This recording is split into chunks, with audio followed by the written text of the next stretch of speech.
السلام عليكم ورحمة الله وبركاته. بدقامين የሀገራችን አባባል እንደሚባለው ብሄል ድር ቢያብር አንበሳ ያስር ይላል። ድር ብቻውን አንድ ቅንጣቱና አንበሳ ቀርቶ ዝንብን ማሰር ይሳናታል።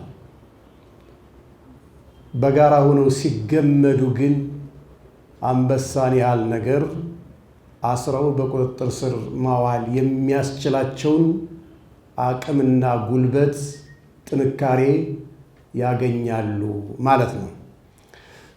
ብዙዎቻችሁ እንደምታውቁት አንድን ነገር ወይም የአንድን ነገር ጉልበትና አቅም ለመለካት የፈረስ ጉልበት፣ የአንበሳ ጉልበት ይባላል።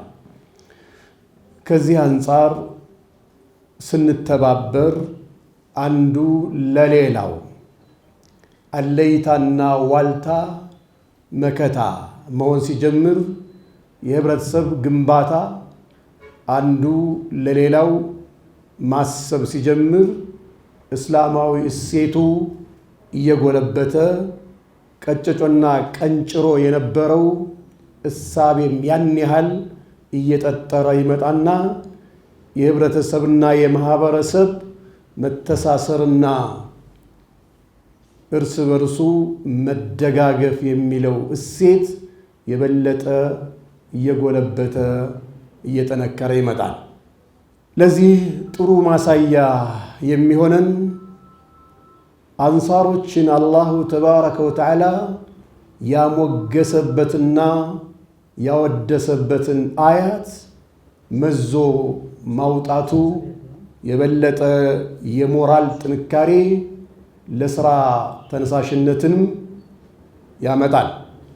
يقول المولى جل وعلا في كتابه الكريم والذين تبوأوا الدار والإيمان من قبلهم يحبون من هاجر إليهم ولا يجدون في صدورهم حاجة مما أوتوا ويؤثرون على أنفسهم ولو كان بهم خصاصة ومن يوق شح نفسه فأولئك هم المفلحون.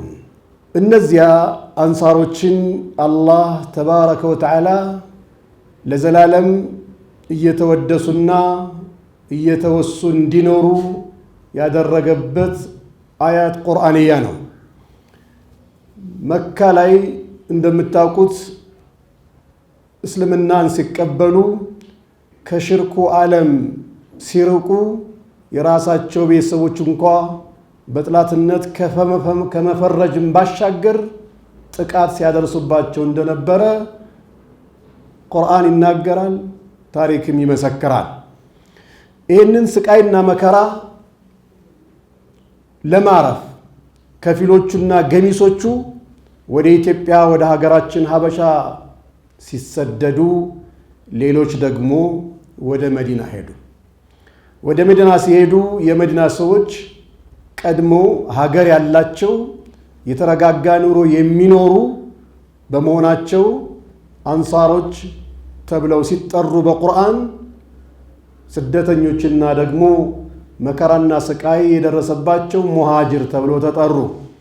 እነዚህ ሰዎች እስከ 500 ኪሎ ሜትር የሚሆንን አቋርጠው የቻለ በግመሉ አልያም በእግሩ ሐሩሩንና መከራውን ስቃውን ተቀብለው ተሸክመው መዲና ደረሱ። መዲና ሲደርሱ ግን ተቀበሏቸው። ተቀብለው ልክ እንዳሁኑ ዘመን ስደተኞች ከአንድ ሀገር ወደ አንድ ሀገር ሲሄዱ ተቀብሎ ከማስተናገድ ባሻገር ወይም ማስተናገድ ሲገባቸው ሀገሪቷ ላይ የኢኮኖሚ ተጽዕኖና ጫና የፈጠሩት ስደተኞች ስለበዙ ነው የቤት ኪራይ ሰማይ ደረሰ፣ ኑሮ ተወደደ ይላል። የኛም ሀገር ሰው ሶሪያዎች ሲሰደዱ ቱርክ ሀገር እንኳ ሳይቀር እነሱ ናቸው እንዲህ አይነት ችግር ያመጡብን፣ ሀገራችን በደስታና በፌስታ ትኖር ነበር፣ ይሄው እነሱ ከመጡ ወዲህ ግን እንዲህ ተቸግረናል እያሉ ሲናገሩ ነበር። መሪው እንኳ በእነሱ በረከትና በእነሱ በረካ ሀገራችን ብዙ ነገር አግኝታለች፣ ነዳጅም እያገኘች ነው ብሎ ቢናገርም ማህበረሰቡ ግን በዛ ልክ አልነበረም። ይሄ የኢማን ጉዳይ ነው። አዩሃ ኢኽዋ፣ ኢማን እንደምታውቁት ያድጋል፣ ይመነደጋል፣ ይፋፋል። በአንጻሩ ኃጢአትና ወንጀሎች ሲበዙ ደግሞ ይቀጭጫል፣ ይቀነጭራል፣ የስብዕና ጥያቄም ያስነሳል። ስለዚህ አንሳሮች ተቀብለው ሁለንተናዊ ምቾት እንዲኖር አድርገው ሀብትና ንብረታቸውንም አካፍለው የመካ ሰዎች ንግድ እንጂ የእርሻ ሥራ አይችሉም ነበርና የእርሻ ሥራ እንዲሰሩም አድርገው ከሚበላው ከሚጠጣውን ጭምር አጉርሰውና አልብሰው ሀገር እንዲመሰረት አድርገው ዛሬ እኛ ያለንበት ደረጃ ላይ መድረስ ተችሏል። እንኳ ቢኖርባቸው ችግራቸውን ተሸክመው የጋራ እሴታቸውን ገንብተው አንድነትና ህብረትን ፈጥረው ወንድማማችነትን ይፋ ያደረጉ እነሱ ናቸው። ወለው ካነ ቢም ኸሳሳ፣ ችግር እንኳ ቢኖርባቸው። ታዲያ እንደዚህ አይነት ሰዎች የራሳቸውን ችግር አድርገው ሌሎች መኖር የጀመሩ ሰዎች የውመል ቂያማ የሚድኑት እነሱ ናቸው ይላል። ከዚህ አንጻር ቅድም የከተማው ፕሬዝዳንት እንዳሉት አላህ ተባረከ ወተዓላ ወተዓወኑ ዐለል ቢሪ ወተቅዋ፣ ተዓውን በሁለት መልኩ ይታያል። ትብብር፣ መተጋገዝ፣ በወንጀልም ሰው ይተጋገዛል። በጸያፍ ተግባራትና በኩይ ስራዎቻችንም እንተባበራለን። ይሄ ትብብር ተብሎ ቢጠራም ቅሉ በቋንቋ ደረጃ በገቢር ግን መሰራት የለበትም በሚል አላህ ይነግረናል። መነጋገር መተባበር ካለብን በዚህ በበጎ ስራ ነው። የቲሞችን ወላጅ አልባ ህፃናቶችን በመደገፍ ባሎቻቸው የሞቱባቸውን እማወራዎችን መደገፍ፣ ምናልባት መማር አቅቶት የሚደግፈው ያጣ ወጣት ካለ ወጣት ካለች መደገፍ፣ ትዳር ለመያዝ ፈልጋና ፈልጎ ነገር ግን አቅማቸው ውስን ሆኖ የአቅም ውስንነት ቸግሯቸው ትዳር መያዝ ያቀታቸው ወጣቶች ካሉ ከሁለቱም ጾታ እነሱ ትዳር እንዲይዙ መደገፍ፣ የቤት ዕቃ የሚያስፈልጋቸው ከሆነ ገዝቶ መስጠት፣ የቤት ኪራይ መከፈል ካለበት የሁለት ወር የሶስት ወር ከፍሎ ትዳራቸው እንዲቀጥል ማድረግ። ይሄ ነው ሀገር ግንባታ የሚባለው። ሀገር እንደ ሀገር ስትቀጥል ማህበረሰቡ ስደትን ሲጸየፍ፣ ስርቆትን አሻፈረኝ ሲል ልጆቻችን ወጥተው ይገባሉ። እኛም ያለምንም ስጋትና ፍርሃት መኖር የሚያስችለንን ከባቢ አየር መፍጠር እንችላለን።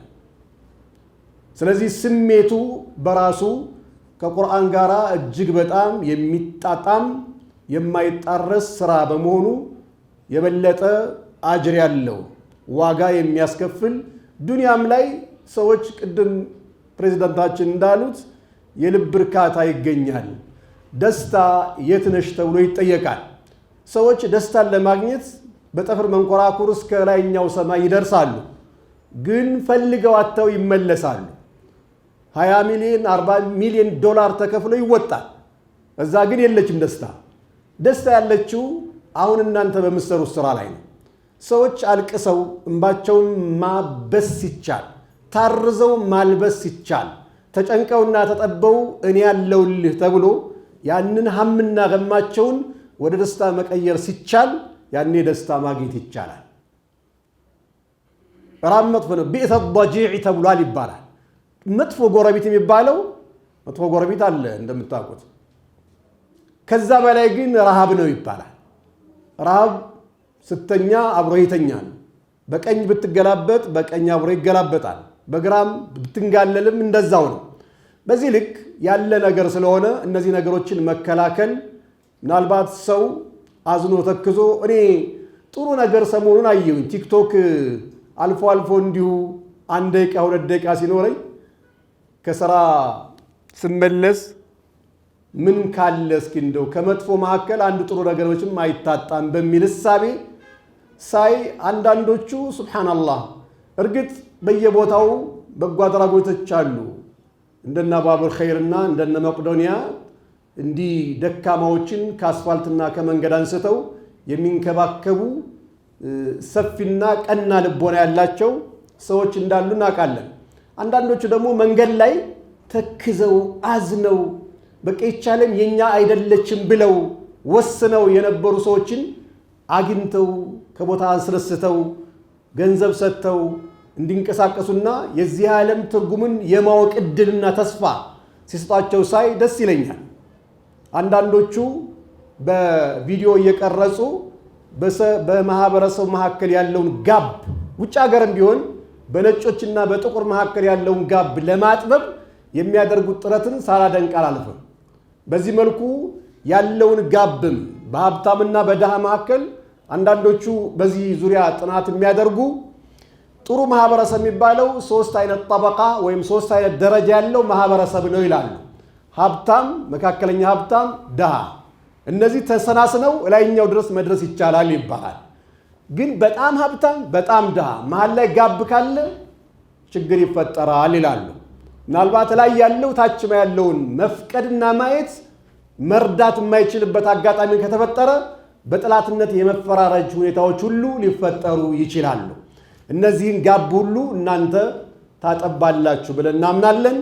እንደተባለው የአዲስ አበባ ከተማ እስልምና ጉዳይ ከፍተኛ ምክር ቤት በዚህ ልክ በሀገር ግንባታውም ማህበረሰብ እሴቶችን በመገንባትም እርስ በርስ የመደጋገፍ ባህላችንም የበለጠ እንዲያድግ እንዲመነደግ ያላሰለሰ ጥረት የሚያደርግ መሆኑ እናንተ ማሳያዎች ስለሆናችሁ በቀጣይም በዚህ መልኩ ሰፋ ባለ መልኩ ልንሰራ የምንችል መሆኑን ከወዲሁ ላበስር ወዳለሁ። ስለመጣችሁ እናመሰግናለን። ተያይዘን ኢንሻአላህ እጅ ለእጅ የጋራ ስራዎችን አብረን እንሰራለን። ሰላም አለይኩም ወራህመቱላሂ ወበረካቱ።